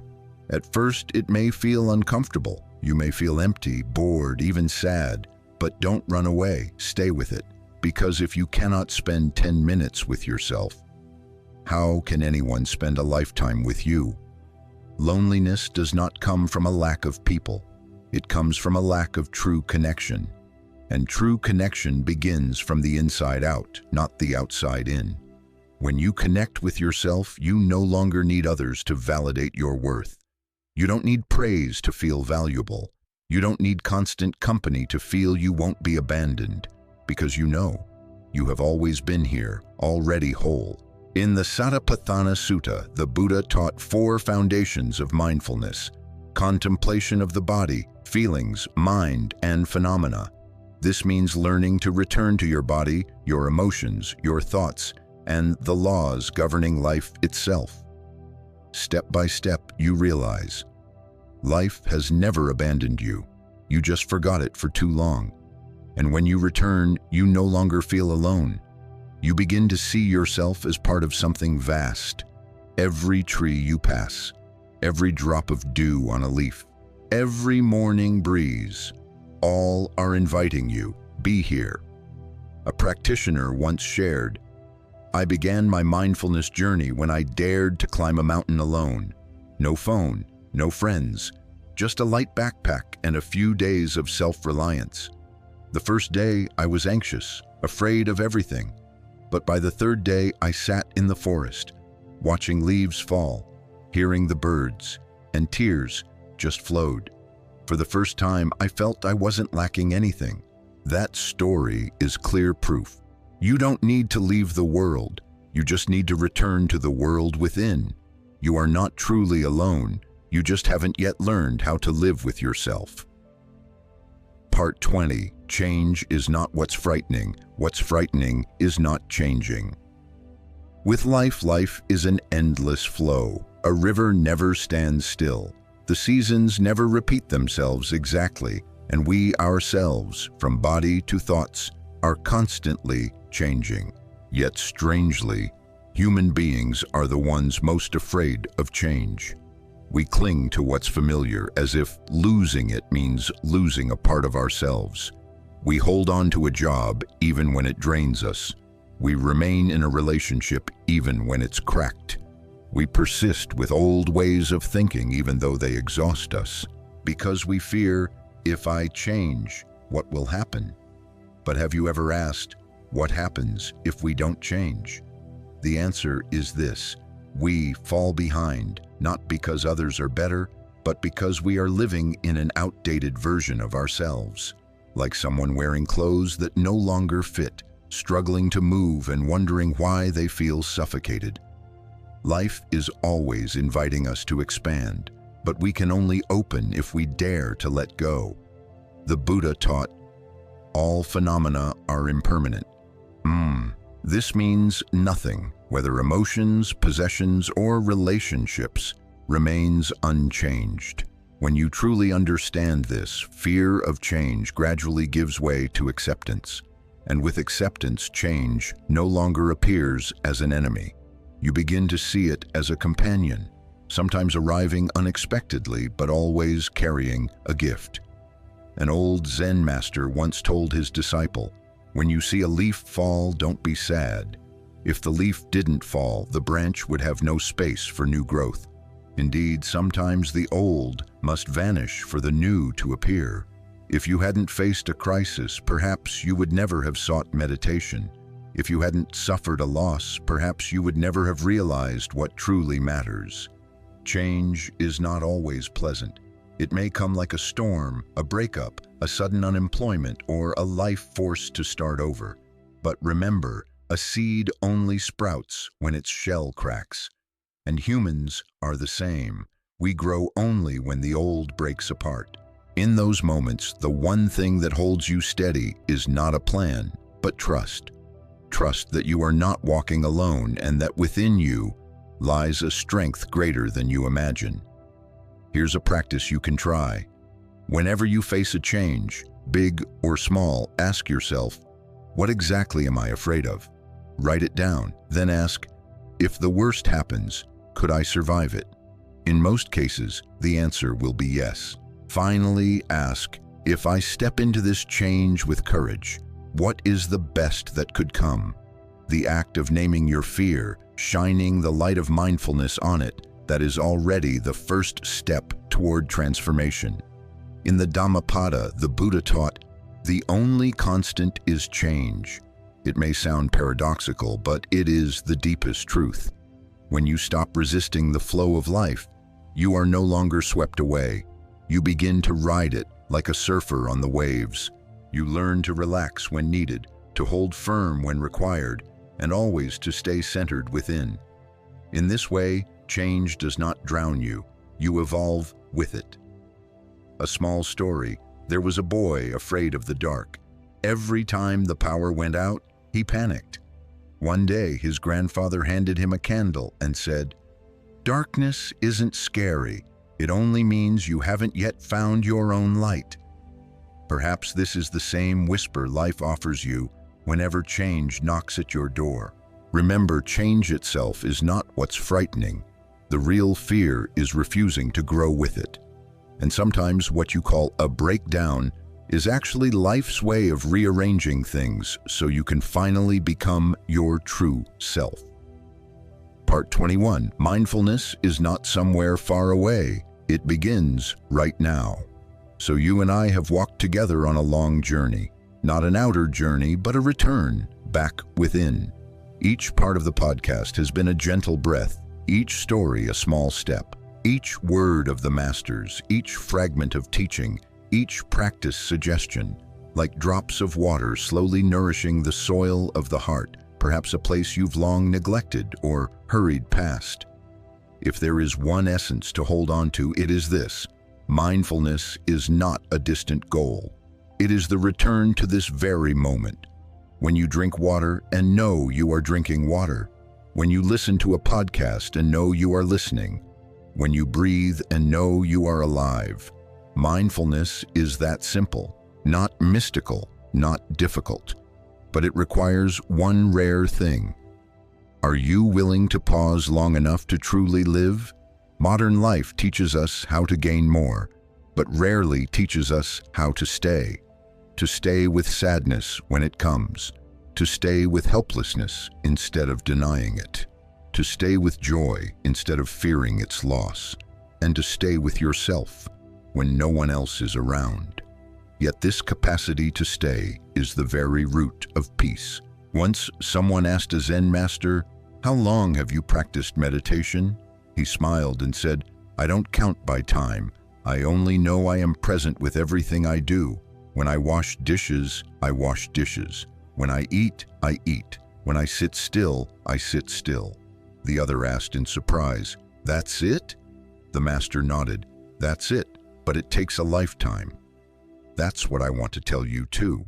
You don't need to run to a mountain retreat.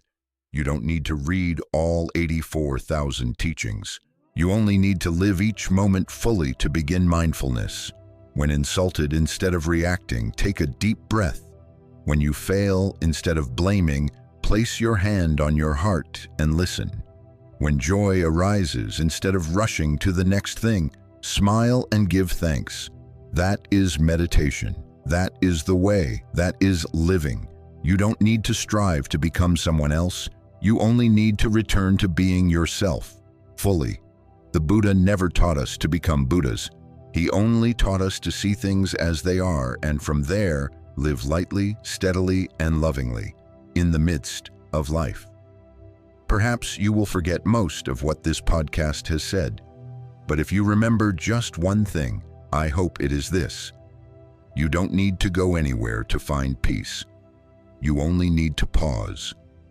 And right in this very moment, right where you sit, is already the doorway. I know the road ahead will still bring many challenges. There will still be days of fatigue, disappointment, self-doubt. But I hope in those moments you will remember you are not alone, because you always have yourself. And because you have once heard these words that once touched you and perhaps will remain for a long time. Thank you for walking along, for patiently listening, for opening your heart to receive what may be quiet, small, but deeply transformative. This 21-part journey may end here, but mindfulness does not. It continues from the moment you close your earphones, from the very next breath, from the very next step you place on the earth. If this podcast has brought you a moment of relief, a bit of peace, or simply a deeper sigh than usual, I hope you will share it with someone you love. Perhaps, for them, it may also be a doorway, just as it once opened for you. And if you find this journey meaningful, I invite you to follow Dharma in motion, to continue walking together on the path of mindfulness, gentle, profound, and deeply human, because in the end, the only thing worth pursuing is not fame, not control, but a heart that knows how to listen, a mind that knows how to return, and a life truly lived from within. And then you will see, the only thing that truly matters is not how fast you've gone or how much you've achieved, but how deeply present you are in each moment of your life. Sometimes a cup of tea sipped in full awareness nourishes the soul more than any luxurious vacation. An afternoon sitting quietly by the window, just watching clouds drift and birds fly, may be the deepest meditation you've ever had. In today's hurried world, what we lose most is not time, but connection. Connection with nature, with loved ones, and most of all, with ourselves. We live closer to our phones than to our hearts, closer to our goals than to our steps. But healing begins when you notice this and find the courage to return. There is an image I love, the image of an old mother sewing an old shirt for her child. Each stitch slow, careful, unhurried, yet each stitch carrying deep love. I think mindfulness is like that. It doesn't need noise. It doesn't need display. It only needs your patience to mend yourself, day by day, to mend the torn parts of your heart, to mend the memories left unheld, to mend the forgotten trust. And when you live with such a heart, whether working, caring for children, washing dishes, or simply lying down listening to a podcast, every moment is meditation. Nothing more is needed. No need to wait until life is perfect. You only need to be present and gentle. So if you've come this far, the final part of the journey, I want to thank you, not because you've finished listening, but because you've listened to yourself. You've given yourself the chance to pause, to reflect, and perhaps to see more clearly what truly matters in this life. And if what's been shared in this series has touched your heart, even lightly, even just a spark in your mind, I invite you to leave a like for this video as a small encouragement. It's not just support for the channel, but also a message to yourself that you are choosing to continue on the path of mindfulness. If these words have brought you some stillness, some understanding, or simply a little peace, I hope you will express that resonance with a like for this video. It's your way of saying, I am listening, I cherish this. And if you want to keep nurturing mindfulness in daily life, don't forget to subscribe to Dharma in Motion, where each piece of content is not only a lesson, but a gentle invitation to return to yourself.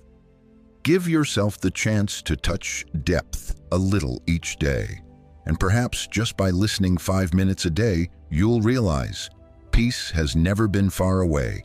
It only needed you to pause, to listen, and to choose to live more fully.